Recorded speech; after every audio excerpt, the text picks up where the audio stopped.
И будем стараться не чмокать и не говорить вот. Вот.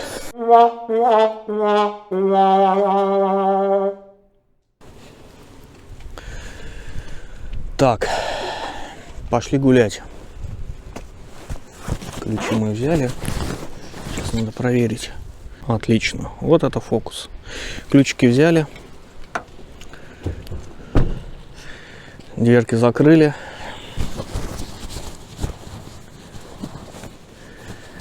И пойдемте погуляем. Стоим на замечательной песчаной парковке недалеко от фабрики. Нас сюда перенаправили, потому что в Отцо рыбы не было, а здесь мы будем грузиться в воскресенье. В воскресенье будем грузиться. Что-то, по-моему, слишком светло. Вот так. А пока, пойдемте с вами посмотрим, что тут есть. Кемперы стоят немецкие, кстати, те же, которые со мной в Отцо стояли. Сюда перебрались, но половина уже уехала, потому что делать здесь нечего. Погода реально дрянь. Если так разобраться, прям вообще до свидания, а не погода. Ветрюга, шторм, моросит дождь. Он дроны успел позапускать, на клипчик видюшек поснимать немножечко. Может, сюда тоже врежу. Так, тут вот такое место для костра есть. Симпатичненько сделали. С обозревательными окнами. Здесь все застеклено, кстати. Тут тоже стекло. И через него можно, минуя ветер, любоваться природой. Круто. Там стоят местные жители. Не с фотоаппаратом, а деревянные с биноклями. И они высматривают, видимо, рыбаков, наверное. Прикольно сделали.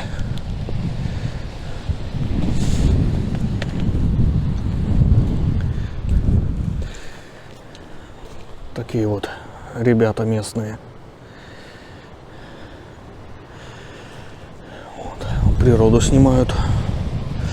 Постоянно наблюдаю эту картину. Фотографов здесь реально очень много. Прям много-много. Так. Немножко моря. И потом план попасть вот туда наверх. В обсерваторию. Вот там вот на горе обсерватория. Волны красиво разбиваются вот об это строение. Я не знаю, что здесь было, честно. Какие-то арматуры торчат, но это было очень давно. Так, пойдемте в город. И пока я, значит, пока мы идем, поделюсь мыслями насчет 45 часов. Все новости говорят о том, что водителей и фирмы тупо штрафуют за 45 часов в кабине. Отсюда вывод, который я сделал еще, в принципе, год назад, снимая видео про... Ссылочка тут будет. Видео про пакет мобильности. Отсюда вывод, что все это просто тупо бабки. И пофиг всем на водителей. Отдохнул ты 45 в кабине, по их мнению, ты не отдохнул, на штраф, и едь не отдохнувшим. Вот новость последняя. В Бельгии полиция, по-моему, да, провела облаву на парковках несколько дней назад. Насобирали 190 тысяч евро. Как говорил Данила Козловский. Вот и все. Погнали в город. Кругом разруха, запустение, заброшенные лодки, заброшенные дома. Таковы реалии Северной Норвегии. Вот здесь синий домик заброшен. А вот там вот кто-то живет. Литовцы здесь живут. В принципе, на всех фабриках здесь в основном литовцы, поляки. Вот синий домик заброшен, пожалуйста. Все есть. Инфраструктура есть. Заезжай, живи.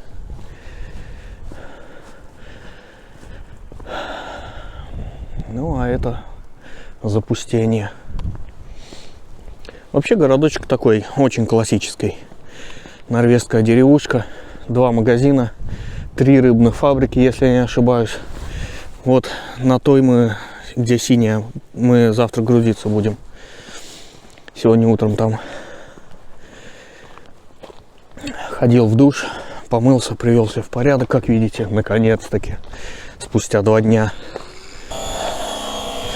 Суббота, у кого-то ремонт.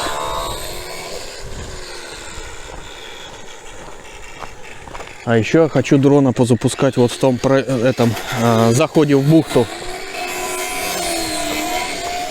Надо пойти попробовать. Вот там вот мы приютились. Вот тут выход на пирс, на первую часть мола, первую половинку. А вот за этим серым домом мы завтра будем грузиться. Потом фабрику покажу. Такие вот здесь домики на сваях. Тоже в Норвегии наверняка видели картинки всякие, что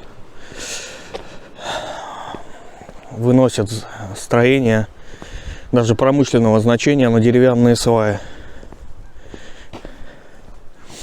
И ничего, стоят. Очень много чаек. И при всем при этом они, не сильно-таки мешают летать дрону. Если сразу поднять дрон повыше, то у них не будет истерики. Все съемки с дрона я, конечно, не смогу впихнуть во все ролики. Так что что-то смотрите у меня на Фейсбуке, в Инстаграме. Вот. А здесь будет в основном я, лицо и всякие тахографы, мафографы, прицепы и прочее. Вот фабрика, где мы будем грузиться. Там работает дядька. Вы не поверите, откуда. Из Кейптауна, ребята. На секунду. Это Южная Африка, Кейптаун. Вы представляете, что он здесь забыл? Вообще не представляю, честно. Но вот работает. 24 года уже тут. Разговаривал с ним. Классическая Норвегия. Классно же. И если не ошибаюсь, вот там вот за городом получается, в соседнем фьорде, еще одна на въезде фабрика перед туннелем. А вон мы стоим. Вон там. Ой. Ну что, запустим дрончика, да пойдем дальше. Какой еще риторический вопрос надо было бы задать для рассуждения? Какие варианты? 45 обсудили, давление в колесах обсудили. Новая поправка касательно зарплат. Что вы по этому поводу думаете? Как у вас в фирме вообще к этому отнеслись? И дали ли вам какие-либо бумаги или как-либо обозначают вам эту среднюю зарплату по странам, где вы работаете, в случае каботажных перевозок и кросс-трейдовых перевозок? Жду в комментариях. Сделали пит-стоп, чтобы подключить камеру и, заснять,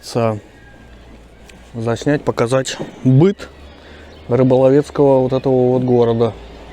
В принципе-то здесь кроме рыбы-то ничего и нету, и не производится. Да вообще на севере Норвегии ничего не производится, кроме рыбки.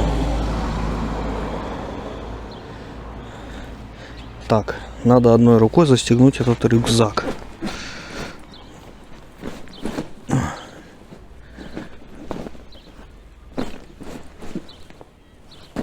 Сойдет. Тут машины стоят, значит, народ есть, суббота, движуха, час пик почти что обеденный. Магазины есть, работают. Удивительно, правда, в городе есть магазины. Так. И вот теперь вопрос, подниматься нам тут, чтобы попасть вот к тому куполу. Так, фокусируемся. Засвечен, что ли, весь? Вот тот купол. Либо же идти дальше. Google говорит, что можно идти дальше, и там будет возможность попасть на этот глобус, я не знаю, обсерватория или что это такое.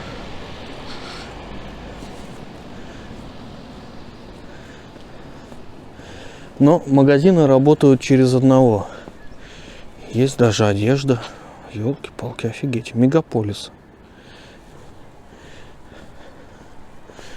Мегаполис. Северный.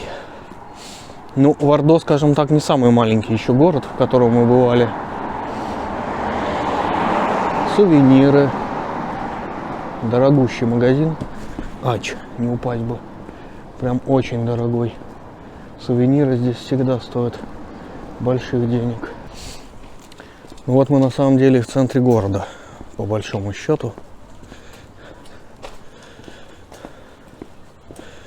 Здесь буквально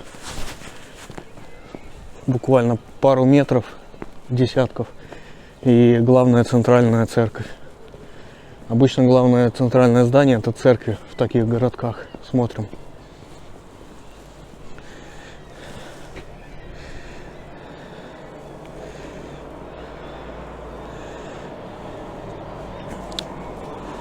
Так, ну пойдем к ней. Да, если кто не в курсе про новый закон, который уже с февраля месяца действует, про зарплаты, что если вы делаете каботаж или так называемый кросс-трейд, то есть, короче, внутри Евросоюза возите товары, то вам должны начислять среднюю зарплату той страны, через которую ваш маршрут следует. Вот так.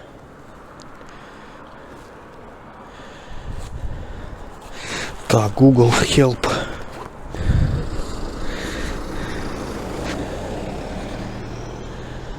Так, нам надо еще прямо идти туда. Ну, пойдем.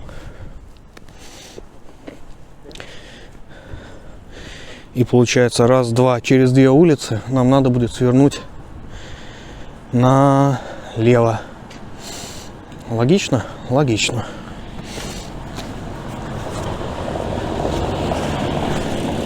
О, обожаю такие джипики, пикапчики.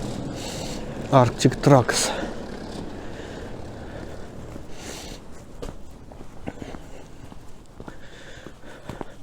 У меня жена от пикапов балдеет.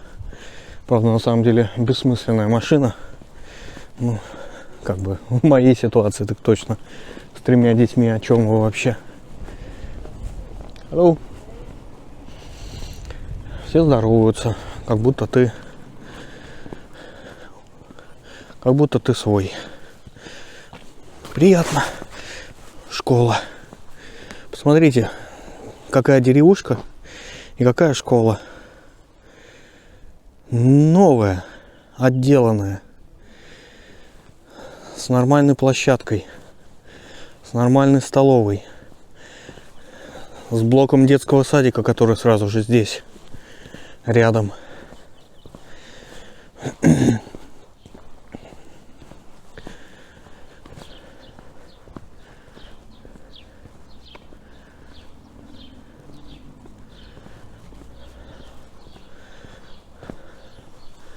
Там наверху еще какие-то кружки, очевидно, есть. В окне рисуночки детские.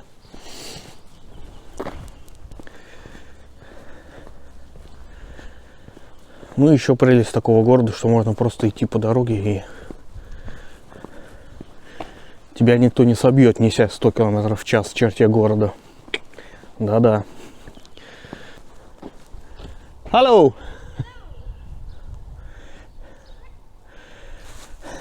Вот там еще одна заброшка. Вот там внизу.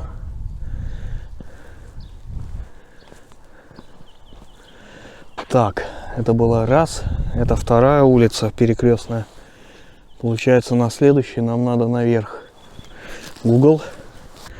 Да, все правильно.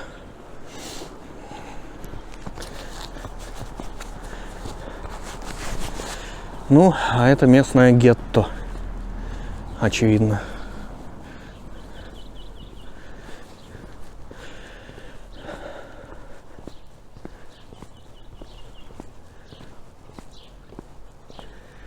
Everything is a story. Everything is a story. Вот. Все история. Ну, в этом есть правда. Рано или поздно все станет историей.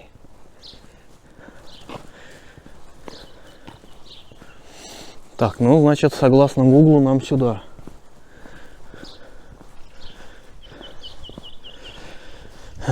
Еще бы обратно вернуться. Так, ладно.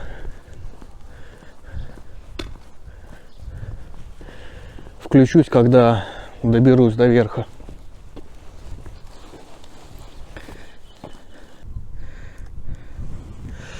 Короче, ребята, это эпик фейл. Похоже, что это военная часть. Потому что везде колючая проволока. И вот там вот пост военной охраны. Так что нам не светит туда попасть. Зато стадиончик, смотрите. Новый. А вот там вот старый. А вот здесь спортивный холл. Вот он. Ну что ж, с камерой, я думаю, ближе не пойдем на всякий случай. Потому что, видимо, это какие-то, я не знаю, что это, радары. Что это может быть? Пишите в комментариях, что вы думаете, что это может быть такое. Шаровой формы. Радары. Как бы то ни было. В общем, завтра будем грузить рыбку. Пишите, что вы вообще, что у вас по поводу средней зарплаты, вот этого нового закона. Дают ли вам декларации, оформляют ли вас вообще и делают ли все нормально. И делают ли все по закону. И как-либо это вообще сказалось на зарплате или нет. Будет интересно. Все, до новых встреч. А я пошел обратно.